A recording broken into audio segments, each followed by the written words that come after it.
Hello and welcome back to my channel. Today we have another guest. Her name is Siwar, and she's going to discuss her diagnosing and how it all came to be. So without further ado, how are you doing, Siwar? Hi, I'm doing good, Good, Thursday. good. That's good. So you're in, you said South Africa, yes? North Africa. North Africa? Yeah. Okay, perfect.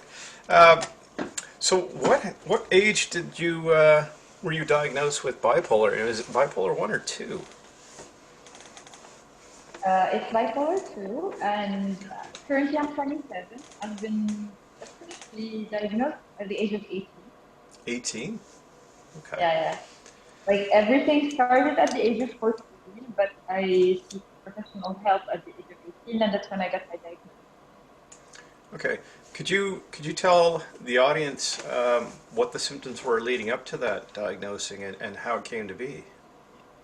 Okay, so like for like from my point of view, because like I kind of understand like how the physiology of everything that works. Like people who have mental illnesses have a predisposition to develop. Like Okay. you could develop them if something happens, like a traumatic event, it's triggering anything. Could like start up that the symptoms, the triggering. So for me, at the age of 14, I had a very like a very a bad accident. I'm sorry if I'm like sometimes I'm looking for words because like English is not my first language, so like excuse It's that. okay. It's okay. No So worries. I had a bad accident at the age of 14, in which like my cousin died and everything, and I was there for it. Like I hit my head very bad. Right. So it started from that, and like it started with depression because like understandably, like someone died and I was there and everything. And then it started like because like I'm bipolar type 2, so I have hypomania, not mania, like not proper mania. So like it started, I'm getting bouts of like overconfidence. I'm like hyper excited at times. Like sometimes, as we all know, bipolar people, you get super sexual at times. And then like I had neutral moments. And then I was in deep depression. I tried to kill myself several times, almost succeeded twice.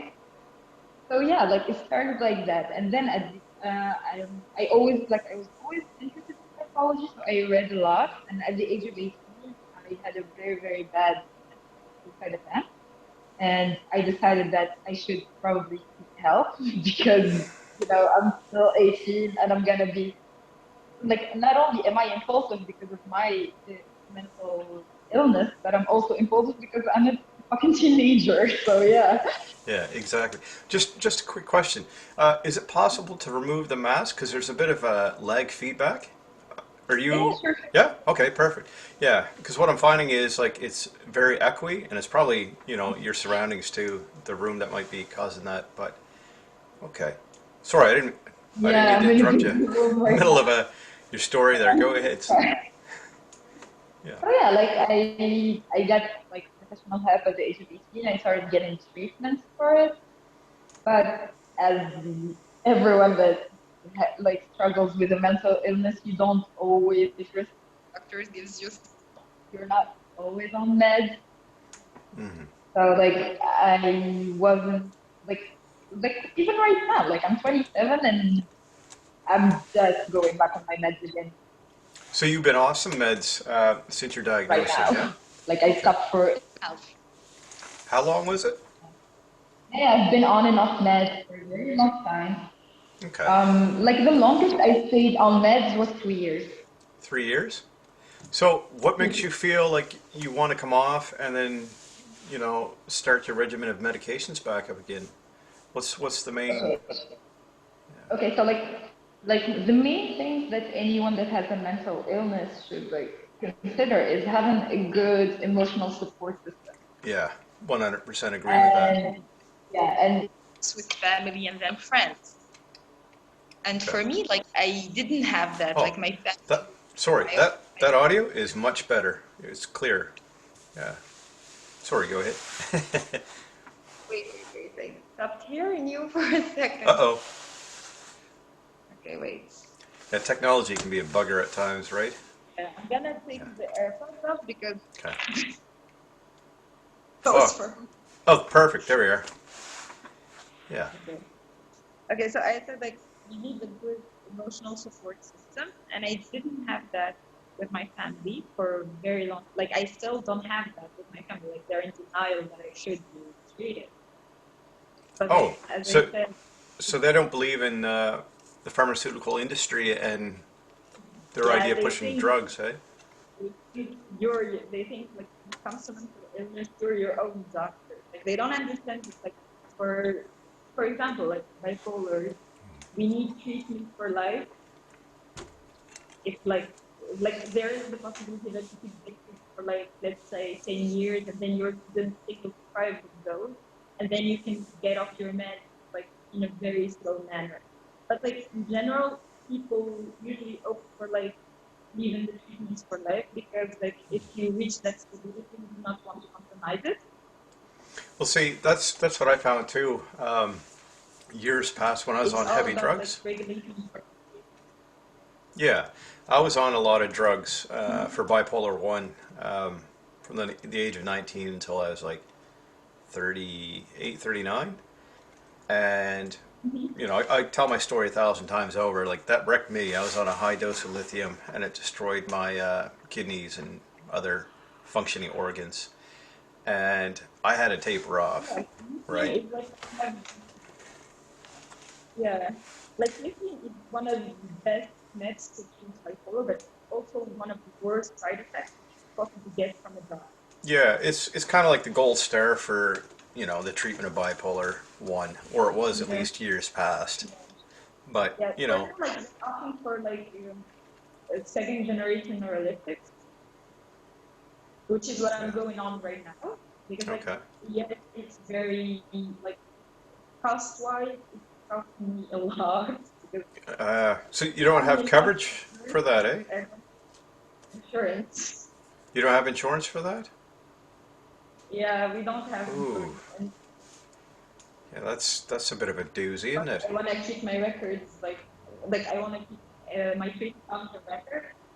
Yeah, like that's the problem. Because, like I want to keep this off the record. Like I don't want because like the doctors are my colleagues, so I don't want the stigma of like them thinking that my diagnosis affects my work in any way, which it doesn't honestly because I'm very high functioning. But Hmm. like just the stigma of the thought is what annoys me, which is why I'm like I have an agreement with my doctor to keep this off the record, so I can't Right. have any paperwork going on, you know. Just And because I one more interjection. yeah, Sorry, is there a way to yeah, see the audio on your end is like really choppy and lagging, and it's hard to hear you clearly? Is your phone like? Can you bring it closer to you? Maybe I'm not sure if that'll make a difference or not. yeah. Okay. Does this work better? Yeah, it's too bad you didn't have like a headset that could plug into your phone because it's like totally echoing. And I'm thinking if I can, Oh yeah, yeah, if I have a hard time here, I think everyone else might too, right? yeah, yeah. I think that's the problem. I Yeah, mean, I think, like, is it very echoey? big time. What I'll do is when we're done recording, I'll send it back to you. I We don't know might how to have it. solve that. Yeah, I don't either. You're in a Ah, very boxed okay. in room, eh? It's like I'm in a very huge, like I'm in a very huge, like office. Yeah, yeah. So it's kind of ricochet with the sound, but Okay, I'm I gonna have. well, I have a small idea that we could try. okay. Okay, so there is this smaller room in the office that like I could stay in. That is this better? That is actually that's quite a bit difference. Okay, Yeah, okay. Because okay. like it's a smaller space. Yeah, okay. Oh yeah. Okay. So as you were, sorry. Okay, I completely lost my train of thought. Um, yeah, I did too, actually. Well, like I said, it was very difficult to hear your story there because of the It's audio fine. issues. But yeah. And Uh, I told you, like, it sucks that you're very, very oh, wait. like, Yeah, I know what you're talking. Well, that's it too. You're talking about insurance and not having coverage for that, right? Like you don't have anything down there in place yeah, to it's cover like your meds. I I honestly doesn't bother me that much that it costs a lot of money because like I still live with my parents because like as any Arab country you don't move out unless you're married or working in another city. So I live with my parents. I don't have the expenses that I have. Like I don't have food. I don't Yeah. have like to spend any money on anyone besides myself. So like I could afford it, but I think about people who can't. So neuroliptic second generation could be a very good idea, but it's very, very, very costly. Hmm. Makes sense.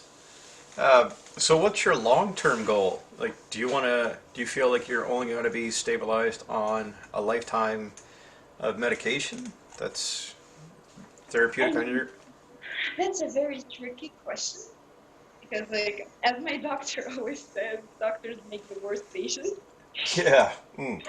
So, so yeah, like I wanna do the long term. I wanna like take care of my mental health because like I can't keep doing like only lately have I learned to love myself enough to Hmm. prevent my own suicidal attempts, like stop myself from those. Like I still have the ideas, I still have everything, but I've learned to love myself enough to not just not want to exist anymore, you know?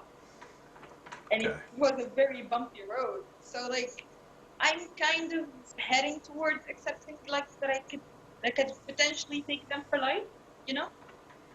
Yeah, I think it's more or less preference for the individual, and Yeah. maybe I shouldn't toss that out there, but I feel that some people can cope without.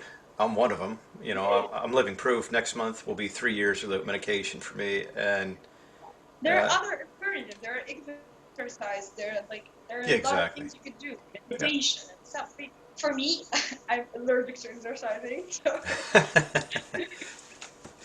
Yeah, like I said too and I on have a very stressful lifestyle, so I can't just cope with normal coping mechanisms. mhm. Yeah, just everyday functioning, right?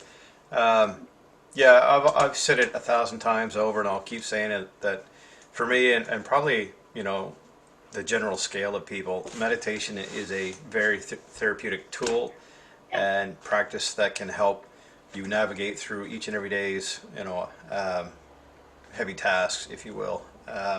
It kind of puts you in that projective mindset of acceptance for what yeah, is. that's true. You know, yeah, I do that religiously every day myself. I have to. Otherwise, I feel like my whole day's off kettle, right? Yeah. I did work. Yeah,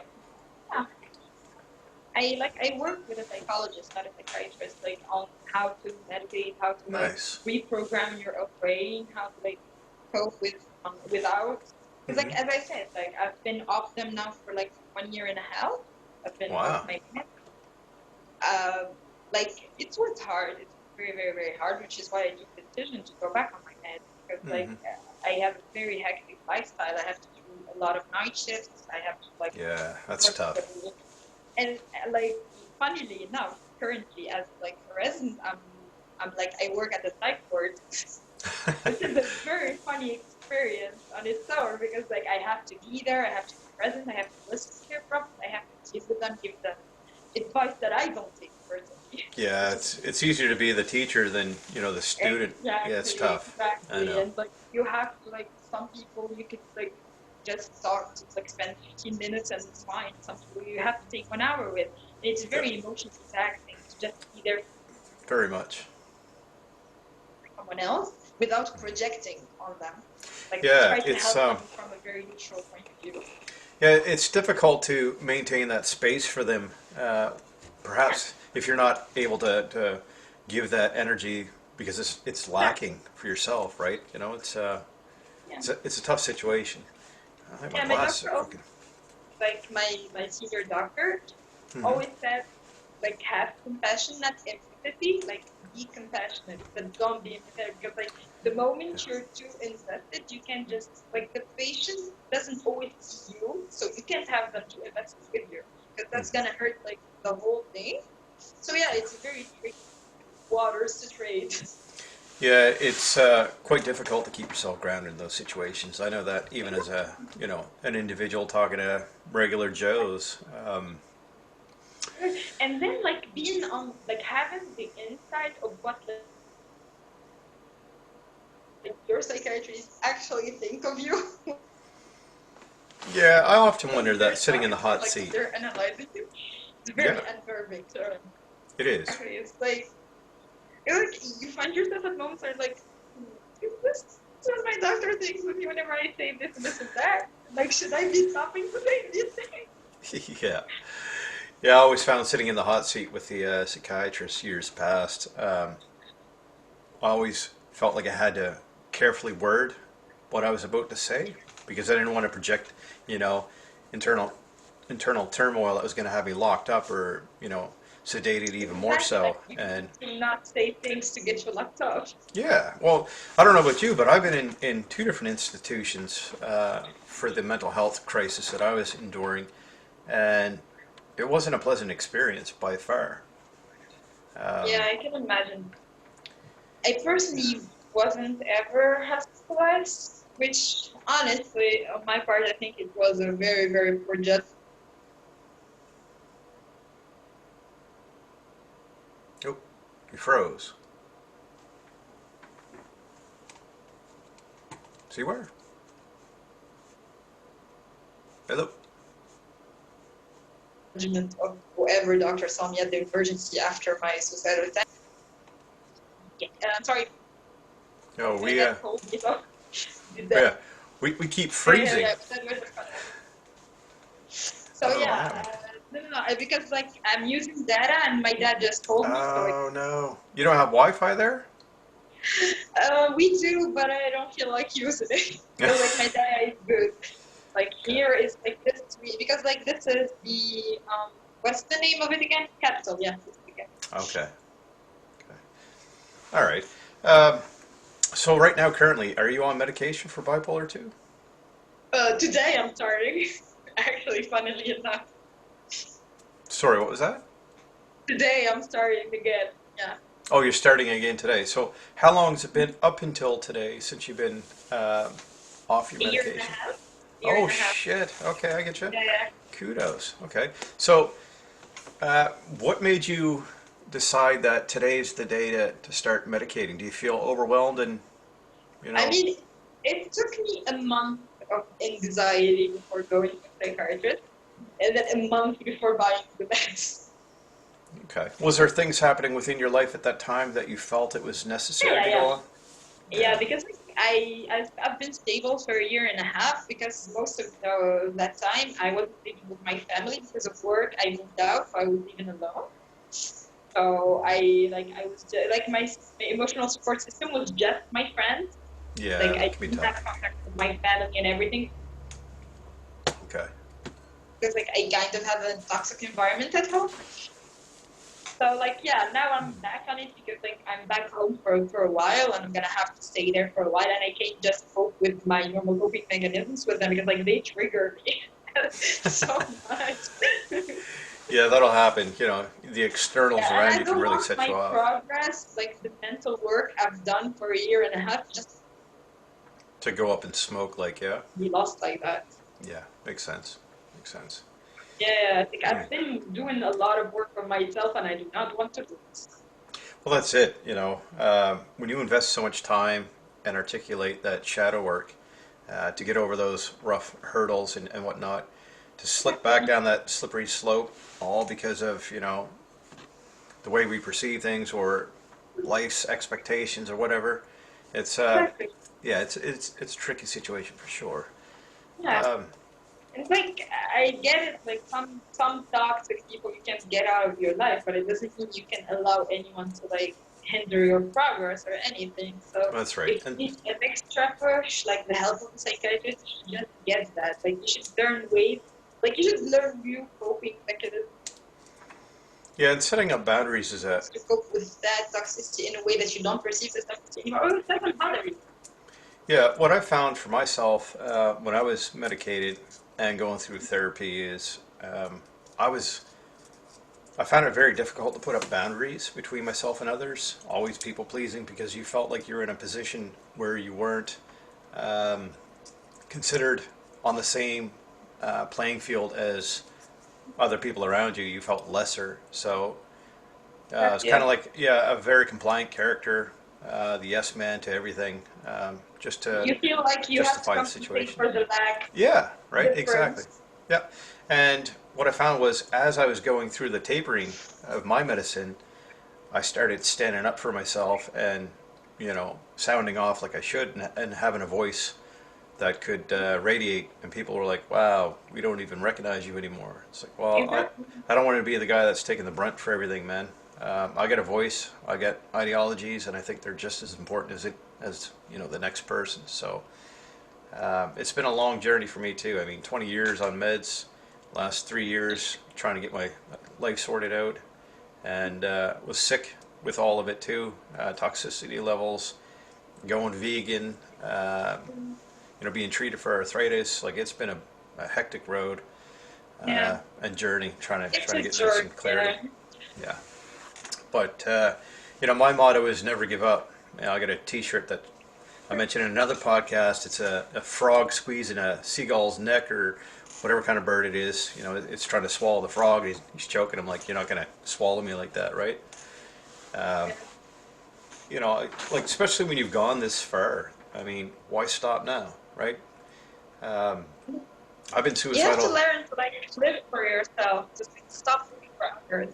Well, yeah, that's right. And I found myself suicidal when I was medicated, and even, well, maybe not really suicidal, but like when I first started tapering, there was so much confusion. The body was purging out all those toxins, and I wasn't sure how to, operate properly. Trying to feed myself the right nutrition and having the right environment and support system as well, and it felt like I was totally cut off. But I learned how to more or less walk again and tend to my own needs, and you know, just putting in It's that due basically diligence. all going down to learning to like yourself and live with it. Yeah, right. And I read a lot too. I mean, I spent a lot Yeah. of time on uh, different forums and just searching up things on the internet and reading a ton of books, um, and just found myself, you know, at a comfortable level of acceptance now, as opposed to before being lost, taking medications, seeing therapeutic doctors, and trying to get a handle on things. I couldn't do it. So for me as an individual, I think I needed to part ways with the medicine and allow my mind to be clear so that I could think for myself and accept things for what they truly were and start working on you know uh, the negative aspects of my life. Yeah. I mean, I believe in like the benefit of CBT on like bipolar people. Like you don't just have to have medication. Like CBD, just talking to your psychiatrist, just them pointing out like the pathological behavior you have and teaching you how to like recognize that and work on it. So Hmm. like create your own coping mechanism. Yep. It's like like I understand that most bipolar people, especially women, like get diagnosed or like start treatment at a young age, and that age is like you also have the problems of being a teenager, Yeah, and you're very hormonals, right? impulsive and very confused, and you don't know who you are, like what you're Yeah. supposed to be and why you're different. So you have like all of these very, very, very fucked up behaviors, may I say? Yeah, certainly, man. There's vulgarity isn't frowned upon on this channel. It's just voicing your stories and the way you want to tell it, man. Yep. Yeah, so like basically at this age of like dealing with it for like 10 years now, just learn to like stop thinking of how people see you. When I am having like an episode of whether it be depressive or like hypomaniac, like I just should stop focusing on what they saw during that episode and just like focus on how I want to deal with it later on the consequences of my behavior on me. Because like if I like explained it and someone didn't understand it, it's not my own fault. That like Yeah. my brain does not work the same way, That's but right. I'm working on it, so I shouldn't be taxed for like working on something and trying to like Yeah. make it better. You know, like learn like Exactly. even people who don't even have mental illness, learning to love yourself is a very fucking difficult thing to do. Yeah, it is, right? We all have that negative Nelly in the back of our heads telling us, you You can't do don't, this, you're not you don't even capable. have to have a mental illness No. to hate yourself. It's like something that's wired in us because of like societal norms and stuff. We Yeah, all it's have culture conditioning and programming yeah, for sure. Yeah, big yeah, time. because like we're all programmed to know we're not enough, Hmm. and like teaching yourself that yes you are is Yeah. very hard. We think about it in the eyes of a child. Like, if you can recollect going back in those memories as a child, how you perceive the world and everything around you, you were accepting and full of love, and there wasn't any critical judgment on yourself or the ones around you or your environment. We're like curious about the world, not judging. Yeah, and that's what I'm saying, that we should try to revert back to that standard way of looking at things. This conditioning program mindset today, and this, just this way of being is absolute rubbish. Oh, I think I lost you again. Siwar. It totally froze. Maybe you ended the data. Oh, there you are. So You're yeah, freezing I up. think that's like the perfect and I have Shit, you're going again. I'm extremely sorry. Oh, there we are. Excuse me. Yeah, it's probably the data. You must have like really poor reception in the I walls. thought I answered them this time. That's all right though, man. Probably. Yeah, well, we do the best we can with this, right? I'm not running off high tech quality gear here. It is what it Yeah. is. Yeah. So, So I uh, want to ask you, like, what are your triggers? Like, because each one of us has their own triggers. So what do you think triggers your episode? well, nowadays I don't really have episodes. I think what I've learned to do, as I mentioned, like with meditation, qigong, and reading spiritual books, and just practicing that way of being. But really, meditation for me puts me in that mindset that when something comes along, I don't judge it as good or bad. I just kind of accept it, and I'm able to articulate how my thoughts are going to project onto the incident or event that's taking place at that time.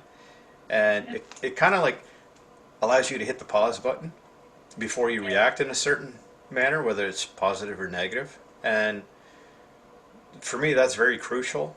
Like, I won't So you get to become that. more analytical of like Well, what yeah, things happen.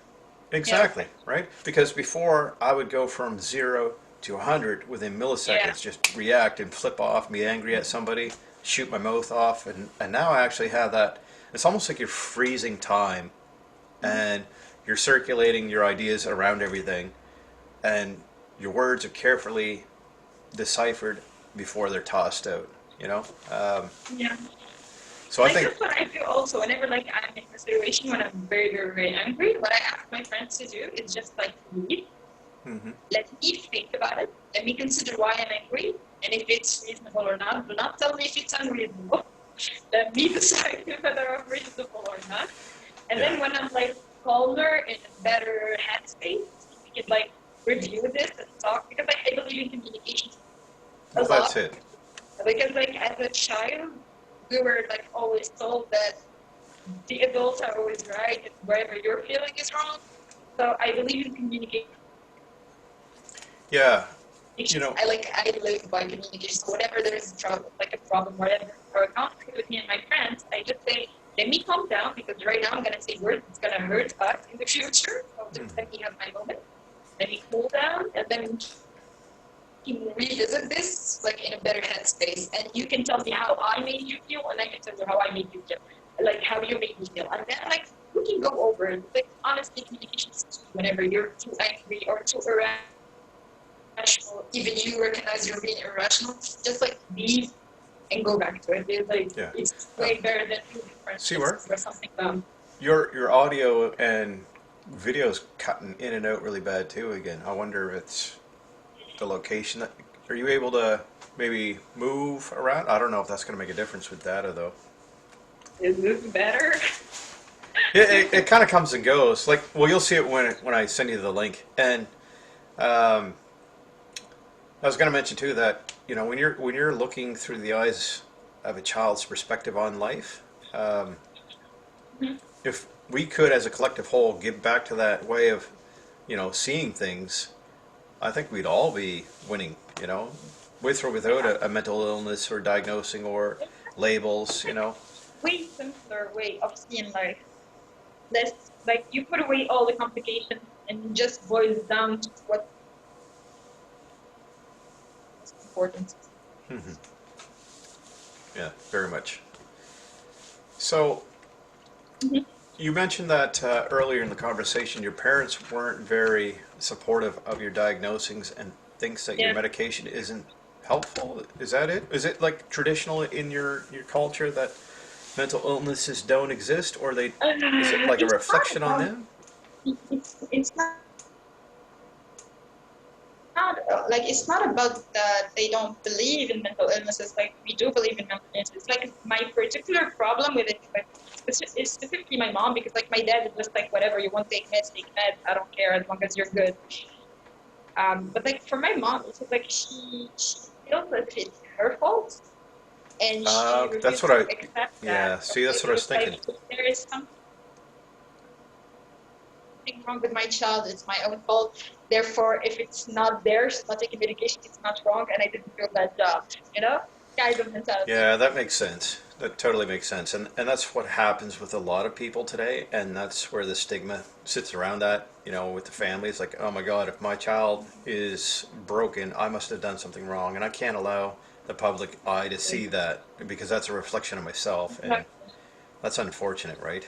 Um, Yeah, it's not about not believing in mental illnesses. Like they do believe, because my mom has been dealing with depression for the longest time, so she does believe that the need yeah. treatment. And it's just that she refuses that a child of hers needs that kind of help.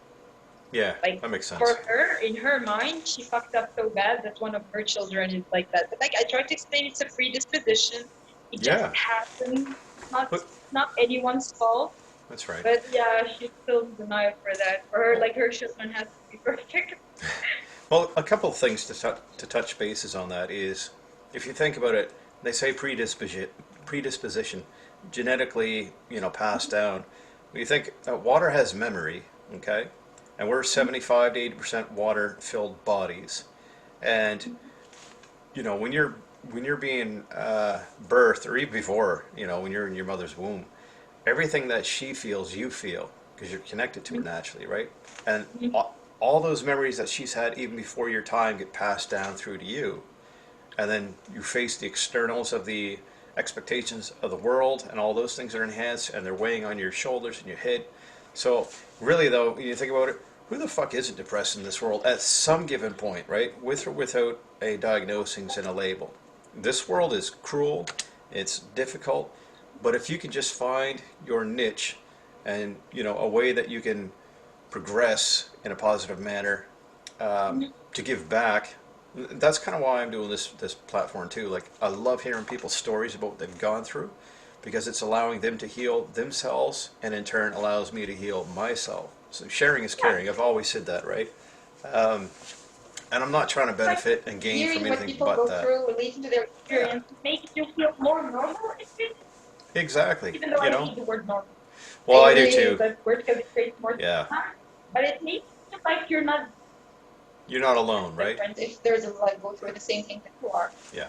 Well, that's it. I went Exactly. through I went through my diagnosing and treatment, man, for like 18, 18 plus years, I think, without talking to another soul who was diagnosed at that point. And thank God for Facebook and these groups and whatnot to reach out so that you can touch base, because you feel like an alien I mean, amongst I'm a world of thankful to like normal people. I I have like a lot of good friends. Like I'm very thankful to my friends, because like all of my friends, like they all understand what I go through. They like, they accept the fact that I can be gone for like 5 months and then go back like nothing has happened. Yeah. And like they're just there, and whenever I need to talk to them, if I'm anxious or if I'm having like a panic attack Yeah, they kind of guide you through it, right? or whatever, I just call whoever and they answer whenever I call, just to calm me down. So yeah, like they like I'm very, very, very grateful for my friends. They don't need a shit on me to deal with this. Like, honestly, on my own, I am high functioning, but like on my own without them, I honestly don't think I could be where I am mentally today. Yeah, well, that's it too. We're creatures that, or social creatures, and without a supportive network, you can spiral quickly, and it can be devastating for each and every one of us, with or without, again, a diagnosing label. Yeah, support Yeah, systems are crucial. yeah, that's true. Yeah.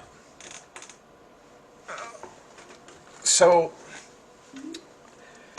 Um, so let's talk about your work, because we were hitting base on that just before we, started the show here.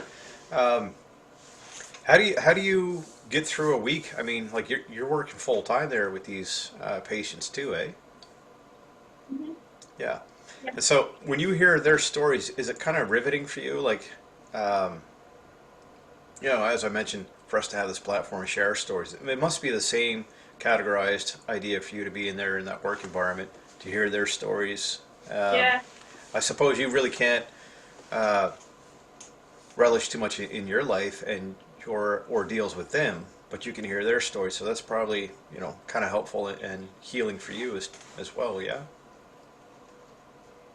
It's like let's say it's a good thing and a bad thing at the same time because like it's emotionally taxing to listen to a lot of people like in a single day tell me their problems and like the things they deal with, and especially if you relate to the things they deal with and you can't do that as like their treated doctor, you can relate to them on a personal level. You can just relate to them on a way that you're understanding what they're suffering and you can have like a solution for them. You can just do it like, oh, I get it, I have that too, you know? Yeah. So So it's not like having a conversation with a friend that's having the same thing. It's like having a purely professional relationship with their mental illness. that's true. So So when it you gives go, you a weird perspective on it. yeah, most definitely. So when you go home after hearing multiple stories in the run of a day, and your shifts that you're putting in, uh, what's the best way for you to ground yourself during that or I just afterwards? I just numb myself. Like I watch some movies, some series, like anything to like just have my brain not working for a while. Just like mindlessly watching something I enjoy,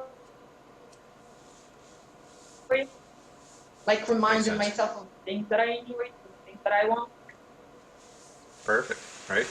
Yeah. Yeah, That like would be. because like sometimes someone's bad mood can affect yours, Oh and God. Yeah. especially if you're not like in a good headspace, you Hmm. could get like consumed by their like negative energy, and Big so you time. have to like numb your mind for a Yeah. while. Well, what's your thoughts on saging, like smudging? Sorry, do you smudge at all when you get home? White What's white sage or any type of sage. I what's do it. safe?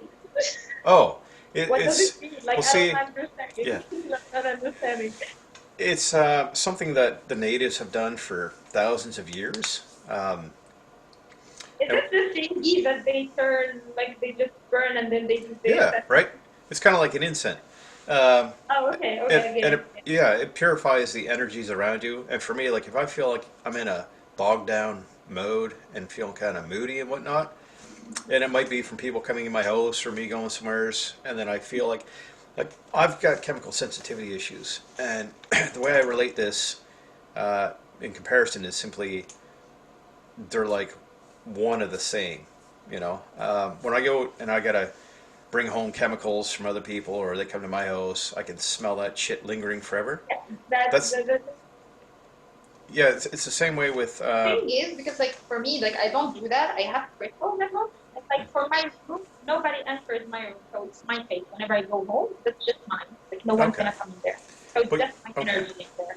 yeah. So for me, it's like bringing home energies, just as it is with chemical sensitivities. I got to rid myself of that, or I feel sick and I think nauseated. like Right? for me for work, I taught myself to just the moment I put on like my lab coat, that's doctor me.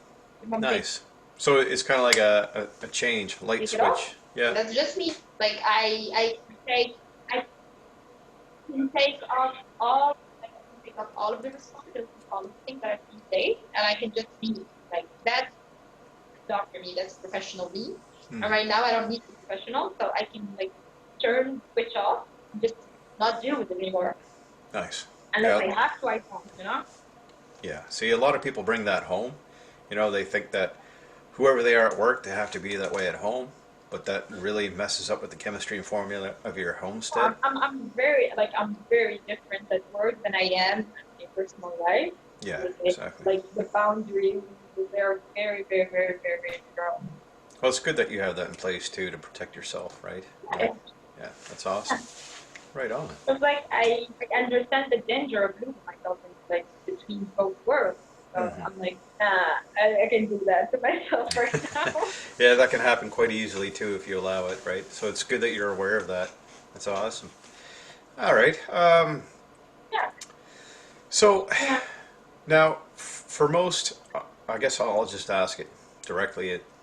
From your perspective, do you feel that most diagnosings come from external environmental traumas and or predispositions from genetics? Okay, so the way I think of it is like everyone is predisposed, you know, like genetically you have the predisposition to develop mental illness. Much like cancer and whatnot, yeah? And then there is what we call the triggering event, the triggering event, the traumatic event, anything. And it could be traumatic only by your own definition. It can be something that anyone else has done and like stupid and it should be nothing. But like it's your own way of perceiving things. It's like part of the position that you have an affinity to see things out of proportion sometimes. So like it's your own definition of that event being traumatic to you. Yeah, Like exactly. everyone's feelings are valid. So like you can just be like, no, no, nothing bad happened.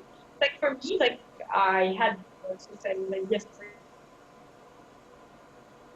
years, and I had this problem with it. I'm like, nothing actually really, really bad happened. Like I shouldn't be this way because nothing actually really bad by the society normal bad happened.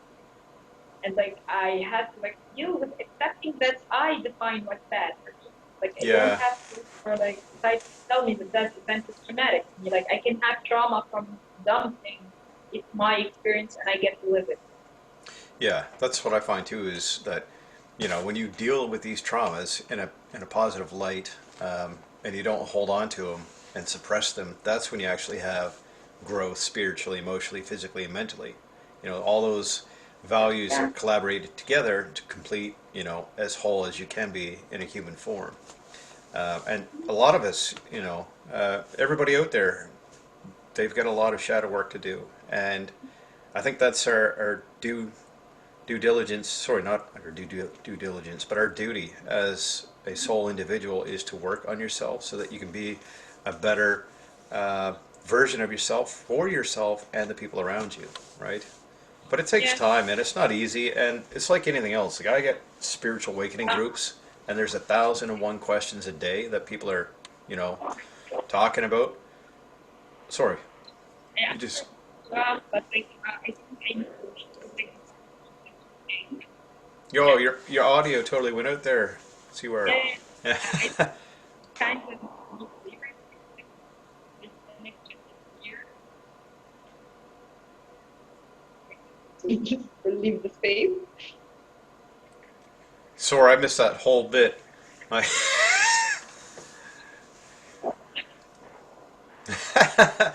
yeah, the audio is total shit.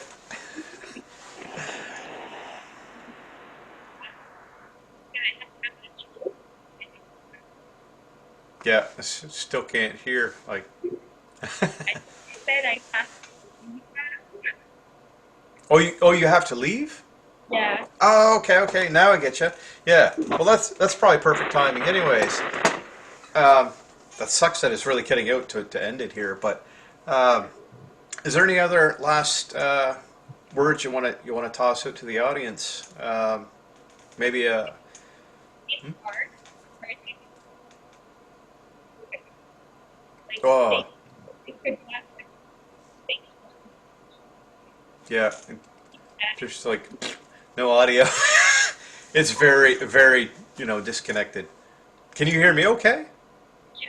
Yeah. Well, that sucks. I want to hear you. I'm tired of hearing myself. Shit. Well, that's unfortunate. Can you hear Okay. me? Yep. It comes and goes. Like there's a lot of echoing in the background.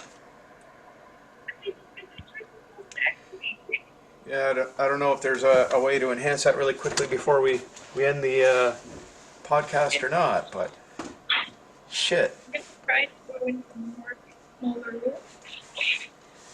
Yeah, that might make a difference. Is I'm not this sure. okay? I think that will be manageable today. finish off here the next few seconds. But yeah, is there any last words you want to have tossed out there to the audience? So yeah, what I wanted to say, yes, what I want to say is it's really hard and it takes a lot of time to work on yourself. So learn to fucking love yourself. Heck yeah.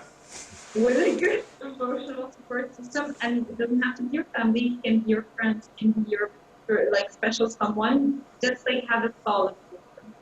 And like Perfect. years later, you'll find yourself at a very, very, very, very good place that you could manage. Like your coping mechanism actually works. Like because at first you're gonna be frustrated because nothing works. But like with time, everything could be manageable. Like you could lead a life where you're not thinking about killing yourself every second. Perfect. I love that. That's a great way to end our podcast too. Well, thank you very much, Siwar. And I appreciate you being on the podcast, and I'm sure we're going to talk in the near future too, and maybe have another, podcast down the way. All right. Well, thank you very much. All right, you take care, and we'll talk to you later, okay? All right. Bye-bye. Bye-bye.